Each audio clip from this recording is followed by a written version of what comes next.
Il y a une époque, pas si lointaine, Rust, quand Dana White nous teasait une annonce sur Instagram, c'était des main events à l'appel.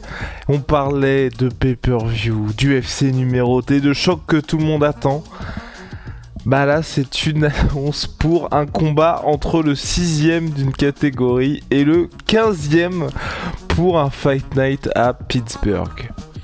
Ah, il sait nous faire prendre du plaisir, Dana White. Il sait créer l'événement. Il sait que... Attention, quand je prends la parole, maintenant, c'est les frissons, c'est les poils qui se dressent. Non, bah c'est... En fait, bon, bah de toute façon, voilà, on rigole, on s'en plaint parce qu'il fait plus aucun effort. C'est quand même des combats cool dont on va parler, notamment... Seattle, pardon, Seattle. Seattle, c'est donc notamment Adesanya contre Pfeiffer dont on va parler, et puis aussi Costa contre Murzakanov, qui est une collision de bagnole, hein, ni plus ni moins. Donc oui, on se moque un peu parce que vraiment on sent qu'il en a plus rien à foutre. Mais bon, en tout cas les annonces sont là, quoi. Allez, on prend, c'est parti. Générique. Soit.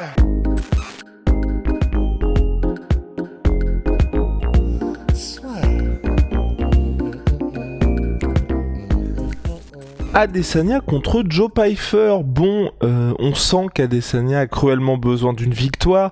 Adesanya qui est classé 6ème, qui affronte Joe Pyfer 15ème, qui est sur une bonne série après sa première défaite en main event. Mais faut voir contre qui pour Joe Pyfer. Et pour moi, vraiment, a priori, ça devrait bien se passer pour Adesanya. Et si ça se passe mal, bah va falloir se poser des questions de est-ce qu'on continue ou pas, parce que il a à mon sens le mec le plus prenable de la catégorie, surtout quand on voit que l'UFC n'a même pas été vers un Costa Adesanya 2 qui pour moi aurait eu un peu de sens aussi. Ouais, non, bah c'est sûr. En fait, là, le fait, parce que les combats contre Dricus du Plessis, Sean Strickland, Nassourdine Imavov, c'est que des assassins. Là, Joe Pyfer, il est très bon, il est vraiment, il est assez complet. Il frappe très dur, il cogne très dur. D'ailleurs, il a battu, en tout cas paraît-il, le record de la machine à coups de poing. Il a battu le record d'Ngannou. Mais il y a eu un truc bizarre comme quoi, bizarrement ou pas, parce que l'UFC aurait tout intérêt maintenant à en mettre le plus possible à tartiner Ngannou vu qu'il le déteste, mais enfin en tout cas Dana White. Mais donc voilà, il est bon, mais on l'a déjà vu très limité dans ses combats. Il en a perdu à l'UFC, notamment un combat en 5 rounds contre Hermansson et puis un autre, mais on connaît un peu ses limites. Personnellement, je ne vois pas en lui un futur champion ou même un futur crack. C'est un mec qui est vraiment très bon, hein. Enfin, vraiment, attention, c'est pas vraiment un coiffeur, mais c'est pas un gars du même acabit que les champions ou potentiels champions 3 derniers qu'il a affrontés. Donc je sais que Sean Strickland, il était un peu vu comme un mec qui n'était pas forcément un futur champion non plus, et puis finalement il l'est devenu, mais c'était un style extrêmement particulier et compliqué et galère et puis machin. Joe Pyfer, ça c'est même pas vraiment ça, c'est un style qui est, il est compliqué à appréhender parce qu'il est bon, qu'il est très solide et qu'il est assez complet, mais c'est pas non plus c'est pas un Rubik's Cube incroyable à la Sean Strickland. Donc vraiment, l'UFC fait ce combat pour qu'Adesanya gagne. Là, dans la théorie, il y a pas à tortiller du cul pour chier droit, comme dirait JC de Caméra Café. Ah oui, je suis bien d'accord. Le seul truc qui m'embête un peu justement avec ce combat-là, c'est que ça n'apporte rien vraiment à Adesanya. C'est pour ça que j'aurais quand même aimé un mec du top 10 qui est un petit peu plus établi. Ensuite, on peut se dire, bon bah, là on va savoir où il en est. C'est que là, pour moi, les deux sont tellement à des années-lumière. En tout cas, si Adesanya est toujours Adesanya, qu'on n'en apprendra pas beaucoup sur lui. Et pour moi, si Adesanya perd, c'est par KO. Je vois pas perdre autrement. Et donc, s'il perd, tu peux même pas te dire, comme c'était le cas lors des précédents combats, tu perds contre Dricus, tu perds contre Pereira, tu perds contre tous ces gars-là. Bon bah, oui, c'est pas, tu perds contre Nassourdine. De cette manière-là, c'est pas grave parce que tu perds contre des gars qui sont dans leur prime et de manière, enfin, il y a pas beaucoup de mecs qui s'en seraient sortis aussi. Là, tu perds contre Joe Pyfer qu'on a déjà vu perdre et qu'on a déjà vu dans des combats. Je veux dire, le combat contre Kelvin Gastelum, c'est pas non plus un truc ultra plaisant à revoir.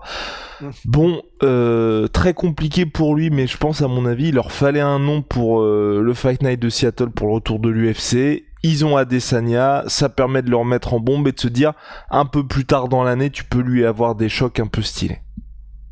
Et on n'est pas à l'abri qu'un Adesanya en bout de course perde, hein. C'est pour ça. Et dans ces cas-là, c'est... Alors, l'UFC, là où pour eux, d'un côté comme de l'autre, c'est pas mal. C'est que bon, s'il y a Adesanya gagne, voilà, c'est une star et c'est bien pour eux.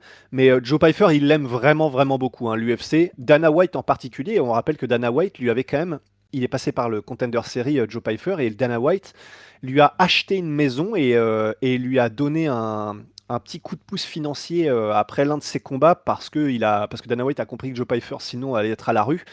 Et d'ailleurs, son histoire est intéressante. Vraiment, c'est un gars vraiment spécial, hein, Joe Pyfer.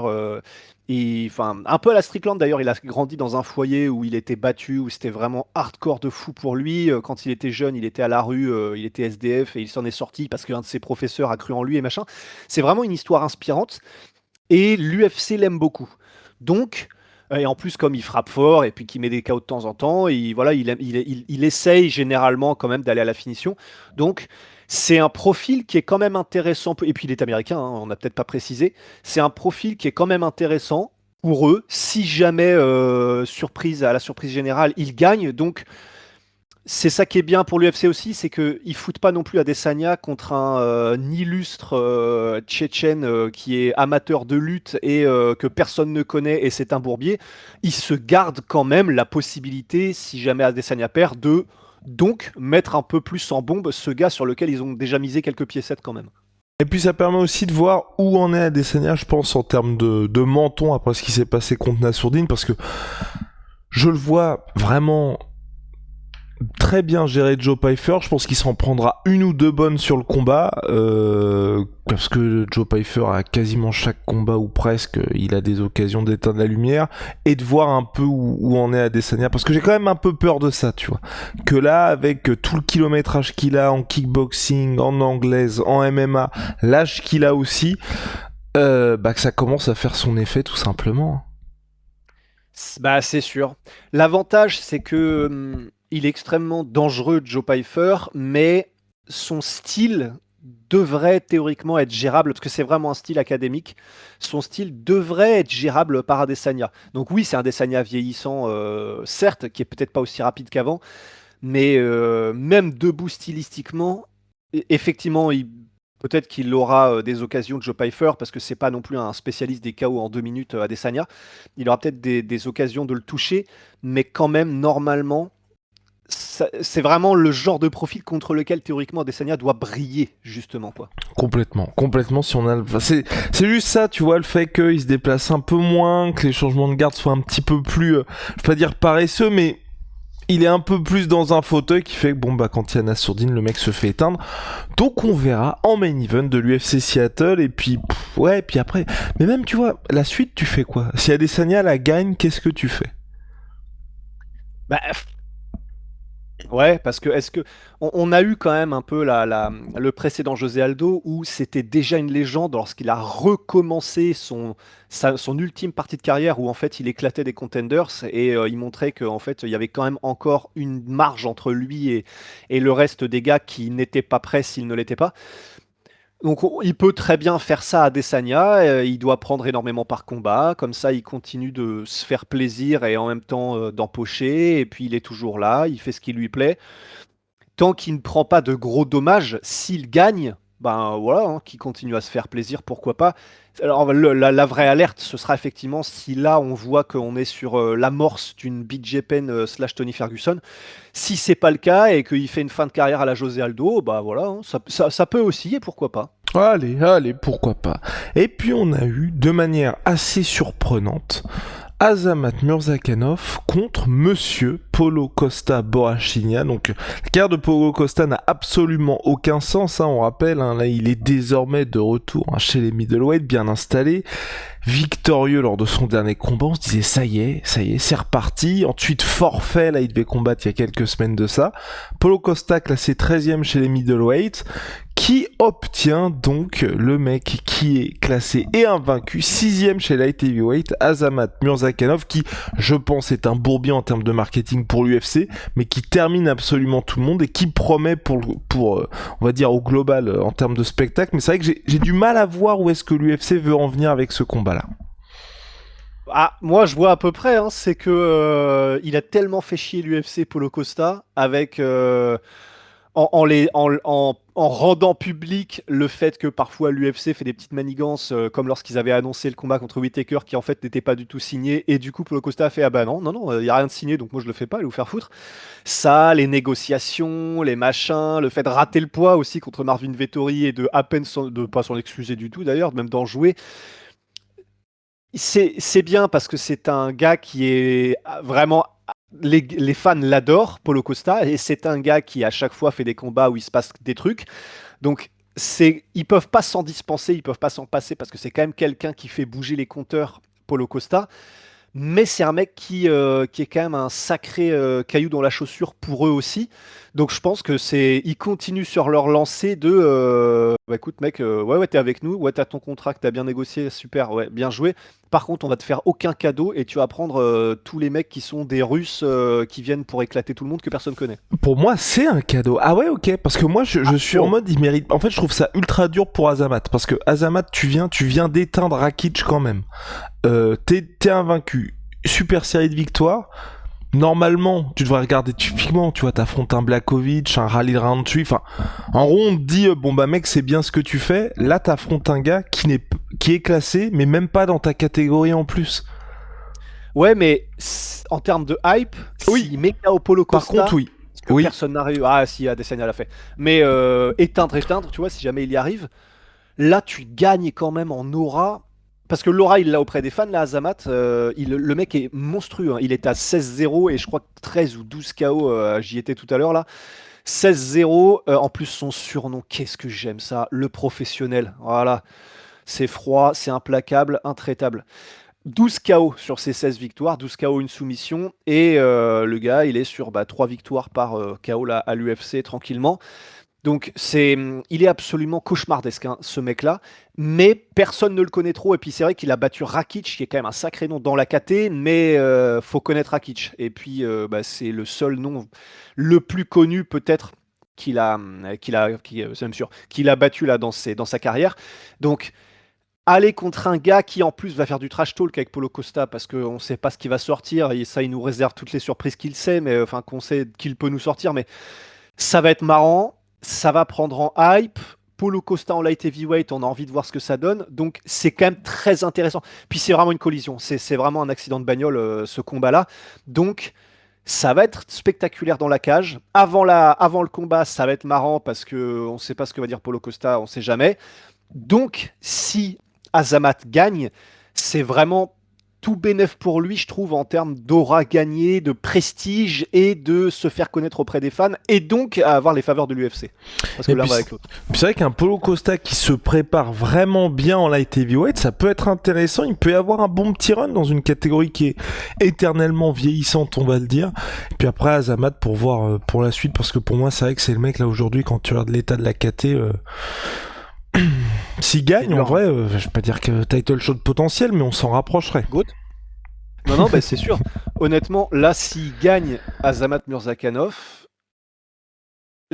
ouais, pas title shot direct, effectivement, mais il est à un combat du titre sans forcer. Hein. Mais surtout que le mec fait des combats fun. Donc typiquement, tu le mets contre Rally Roundtree, je suis très chaud. Hein. Je suis très chaud. En fait, c'est ça qui est bien, c'est que Rally Roundtree, Jiri Prochaska, j'en parle même pas. En Kalaev, ce sera en Kalaev, quoi. Donc en Kalaev, Hulberg, ça peut être effectivement, même Blakovic, hein, ça peut faire des combats chiants potentiellement, parce qu'ils peuvent essayer de le neutraliser plus qu'autre chose. Mais ouais, un Roundtree, un Prochaska, même un Jamal Hill, un Ozdemir, enfin un Bogdan Guskov, c'est quand même que des combats fun, parce que a priori, de son côté du contrat à Azamat, lui, il va arriver avec les missiles, hein, quoi qu'il arrive. Eh bien voilà monsieur, c'est en train de se mettre en place tranquillement. Du côté de l'UFC, on repassera pour les annonces absolument énormissimes. Paramount doit être aux anges. Pour l'instant, pas trop de changements. Je rappelle quand même qu'on nous a annoncé 4 méga cartes. Peut-être qu'ils vont tout sortir d'un coup. Peut-être qu'ils vont lâcher la purée tout d'un coup. Mais bon, là, celle de l'UFC 324 est bien, mais elle est vraiment très bien quand même, la carte qui arrive dans une semaine. Mais c'est pas Topuria Makhachev, hein, ça c'est sûr. Ouais, ils ont quand même. C'est qui déjà le co-main event de l'UFC c'est quoi? C'est Sydney au 325 là? Macy Chiasson contre. Non, c'est pour l'UFC Mexico. Mexico. Bah là, ça, ils vont être ravis, ça. Ah mais De il est ça. terrible, l'UFC Mexico. Mais je sais plus si c'est Ariel Elwani, enfin un gros insider qui a expliqué qu'en gros là, justement, a priori, on va aller de plus en plus vers ça en fait. Des événements assez mid de la part de l'UFC.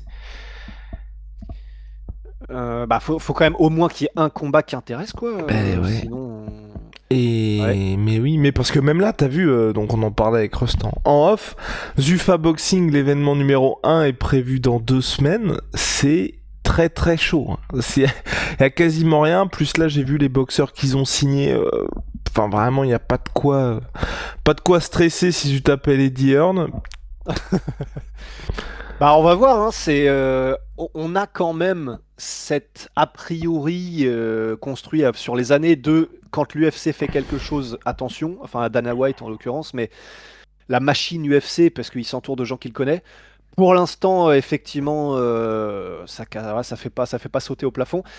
Bon, après, voilà, hein, ils ont réussi à rendre le Power Slap comme on le connaît, l'UFC, c'est comme on le connaît, mais maintenant, c'est vrai qu'il y a aussi des choses qui rééquilibrent, parce que l'UFC BJJ, c'est pas folichon non plus, ça casse pas trois pattes à un canard. On va voir, je suis pas confiant, et je suis pas certain qu'ils vont réussir à faire une dinguerie.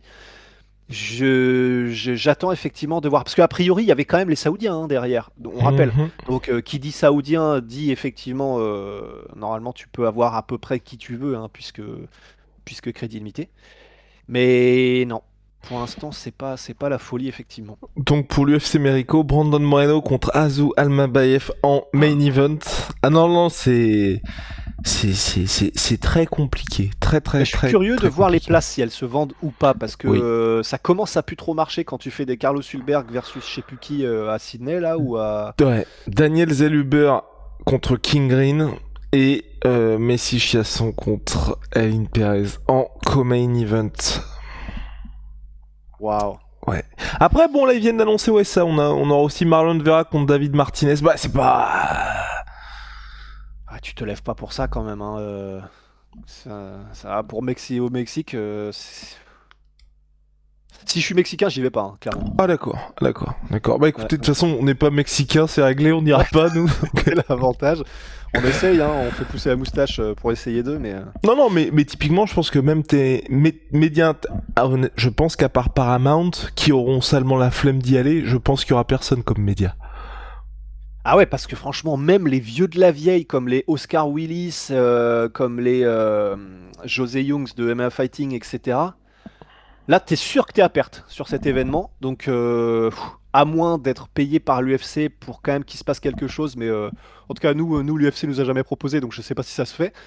Mais waouh!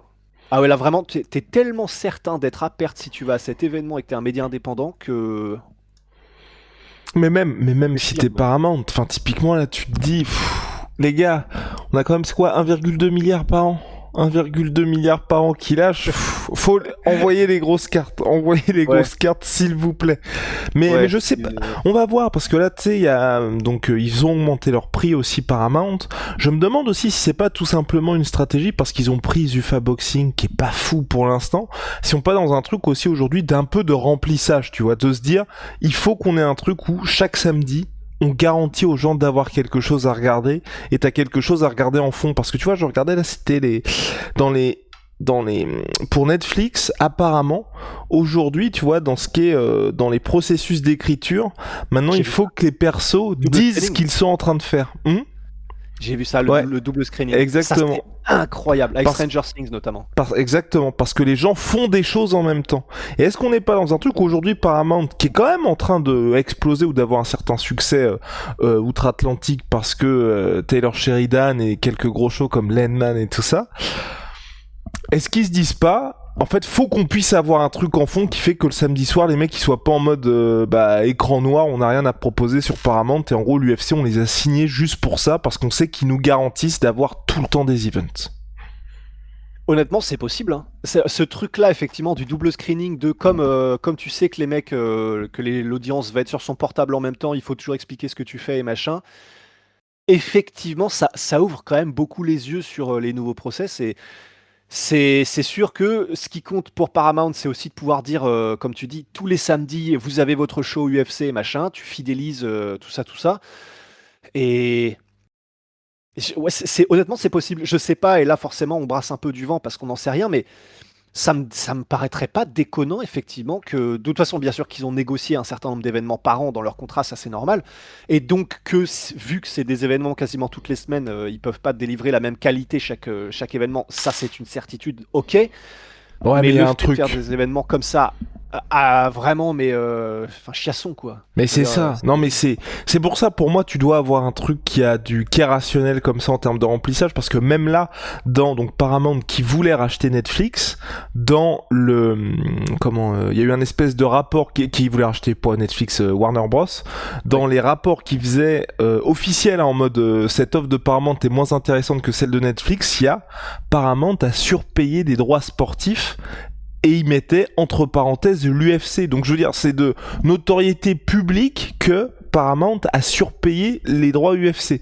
Donc à partir C'est du moment où intéressant quand même ça. ah ouais, ouais, non, c'était vraiment en mode, en gros, les mecs ne savent même pas dans quoi ils investissent. Et donc quand t'as un truc comme ça, que l'UFC est reparti sur littéralement la même rengaine que les années précédentes, avec où on dit il y a trop d'événements, il y a pas assez de qualité, et qu'on est là-dessus, alors que les gars font quand même plus de 3 fois plus que l'année dernière. Je veux dire, normalement, tu vois, t'as un truc comme ça, tu te dis, bah, tous les week-ends, littéralement, c'est finale de la Champions League, quoi. Là, on est vraiment reparti sur exactement ce qu'il y avait auparavant. Vraiment, ça me paraît bizarre quand t'es aux States, que t'as des contrats de fous furieux, que les mecs qui, littéralement, je veux dire, le marché numéro 1 pour l'UFC de très loin, c'est les États-Unis. T'es en réunion avec Paramount, les mecs de la com, tu leur fais Chiasson Pérez et les gars, accrochez-vous. Pas confiance. Accrochez-vous. En vrai, honnêtement, ça me ferait quelque part un peu rire si c'était ça. Et il y a un monde où c'est possible, hein. Il y a un monde où ils ont réussi à bourrer le mou de Paramount en disant, enfin, bourrer le mou. Ils ont les chiffres quand même pour montrer que ce sont des poids lourds, hein, l'UFC.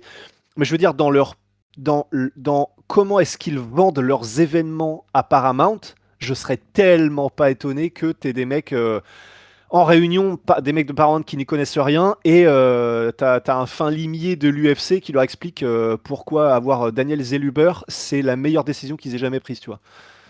Ah, en vrai, ce serait une telle performance, j'aimerais tellement être là. Oh là Oh, là. À voir, mais en tout cas, après, ce qui est sûr, c'est comme Paramount a les droits aussi en Amérique latine, peut-être que c'est ça aussi, tu vois, avec là, typiquement, t'as des mecs d'Équateur, tout ça, tu te dis, ça leur permet de toucher aussi cette part de la population.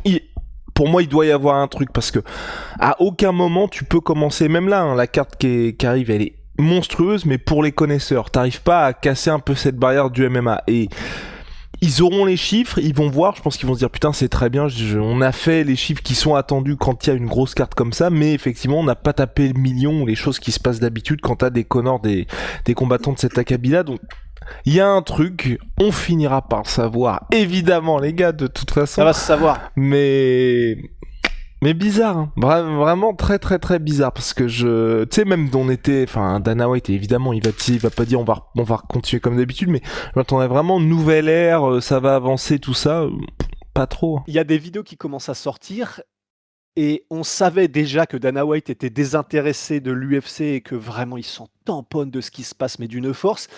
Mais maintenant, c'est même plus qu'on voit qu'il s'en fout, c'est que lui-même, quand on lui pose des questions et que les journalistes lui posent des questions dans des interviews, il ne, il n'essaye même pas de montrer qu'il s'intéresse et qu'il connaît les gars. Et t'as notamment, je sais plus qui sur YouTube anglophone, mais qui a fait une vidéo où le journaliste lui demande mais donc Amanda Nunes versus Kayla Harrison, pourquoi est-ce que c'est un combat de fou? Pourquoi est-ce que c'est le meilleur combat de féminin de tous les temps et tout? Et il répond vraiment en mode bah parce que elle revient, Amanda Nunes, et puis et il dit le truc comme ça. Et puis Kayla Harrison, elle est médaillée. Elle est médaillée en judo, donc il se souvient, et tu sens qu'il se souvient même plus de quelle médaille elle a eu en fait. Et donc non, ça va être fou, hein. Et vraiment, le truc, c'est comme ça. Et quand, je sais plus, il dit ça à propos d'un autre combat et Dana White a oublié son palmarès, enfin, tu sens que il ne regarde même plus ses fiches, en fait. C'est incroyable. Mais j'avais vu ça aussi sur Twitter parce que là il a fait pas mal d'interviews et les stats étaient pas bonnes du tout par rapport à des interviews habituelles de Dana White et c'est ce que les gens disaient, c'est en gros là il n'y a pas vraiment d'annonce, les combats qui sont annoncés sont pas particulièrement hypants et là où c'est vrai que Dana White d'habitude c'était vraiment le rendez-vous parce que le mec allait lâcher des dingueries et surtout du tangible, là on est sur un truc qui est quand même beaucoup plus compliqué, c'est vrai que pareil le truc Maison Blanche, bon bah tu peux le milquer mais jusqu'à un certain point si t'as absolument rien à dire à part on commencera à faire la carte au mois de février. Voilà. Ouais, ce qui est ouais. Ça, c'est terrible parce que je sais pas pour toi, mais tu sais que quand j'ai vu ça, j'ai eu des flashbacks de nous deux quand on faisait des interviews à l'époque, de personnes, mais dont parce qu'il fallait qu'on fasse des interviews et c'était un peu faire pour faire et des interviews même de gens d'orgas ou quoi que ce soit qui veulent interviewer mais qui n'ont rien à dire et du coup, tu te retrouves à faire des interviews où pour les vendre, t'as rien d'autre que, cette date-là, on va faire un truc et c'est tout, tu vois? En vrai, ça m'a fait bader juste de me souvenir de ces moments-là. Bah là, c'est un peu ça. Dana White fait des interviews pour dire non, non, mais là, dans cette interview, je vais te dire, on va faire des trucs plus tard bien. Oh, Mais oui, mec, et j'y pensais parce que je voulais t'envoyer ça d'ailleurs. Petite digression les gars, justement dans les interviews de Se Passe Rien. Parce que MMA Junkie, donc très gros média américain, a fait une interview il y a pas longtemps de Michael Johnson qui revient pour l'UFC 324. Le titre de l'interview c'est Michael Johnson avant l'UFC avant l'UFC 3 avant l'UFC 324, je veux accomplir plus. Ouais, mec, tu sais que on est ça typiquement m'angoisse. là-dedans. On est typiquement là-dedans. Ça m'angoisse ce genre de truc. Où, en fait, tu te demandes, mais du coup, quel était l'intérêt en fait même pour le combattant, visiblement, il s'en fout en fait. Donc non, ça m'angoisse d'une force. Et Dana White est là-dedans maintenant. Ça y est, il est dans.